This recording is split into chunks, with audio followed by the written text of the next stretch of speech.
নমস্কার বন্ধুরা, আমার আজকের ভিডিওটা হলো কিছু সময় আমরা প্যান কার্ড করার পরে সেই দিন ডকুমেন্ট আপলোড করতে পারি না এবং পরবর্তী ক্ষেত্রে দেখা যায় সেই প্যান কার্ডটা ডকুমেন্ট আপলোডের জায়গায় আমরা দেখতে পাই না। প্যান কার্ডের পেন্ডিং ডকুমেন্টে যদি না থাকে তাহলে সেই ডকুমেন্টটা অ্যাকনোলেজমেন্ট স্লিপ জেনারেট হয়ে যাওয়ার পরে প্যান অবজেকশন এই অপশানে গিয়ে যদি নতুন প্যান কার্ড করে থাকেন তাহলে অবজেকশন ক্লিয়ারেন্স 49A এর মধ্যে ফাইন্ড অ্যান্ডের অবজেকশনে যেতে হবে।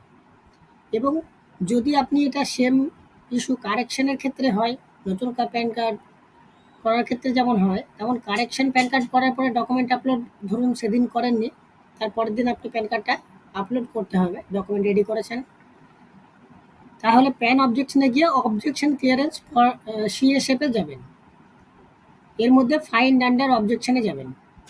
প্রথমত আমাদের নতুনেরটা দেখিয়ে দিই। ফাইন্ড আন্ডার অবজেকশনের মধ্যে গিয়ে যে সমস্ত প্যান কার্ডগুলো রয়েছে এখানে ধরুন, তার মধ্যে যেটা আমরা ক্লিয়ার করতে চাইছি সেই প্যান কার্ডটাকে প্রথমে এডিট করবেন।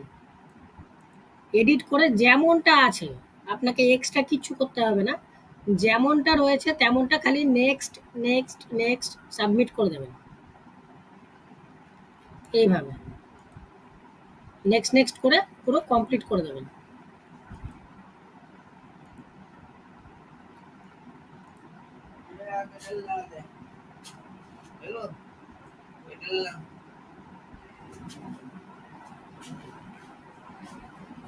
যেহেতু আপনার প্যান কার্ড ফর্ম সমস্ত কিছু রেডি আছে, তাহলে এবার আপনাকে যেতে হবে প্যান অবজেকশনের মধ্যে, যেভাবে আপনি অবজেকশনটা ক্লিয়ার করলেন, এবারে আপলোড টু ক্লিয়ার অবজেকশন এই অপশানে ক্লিক করবেন।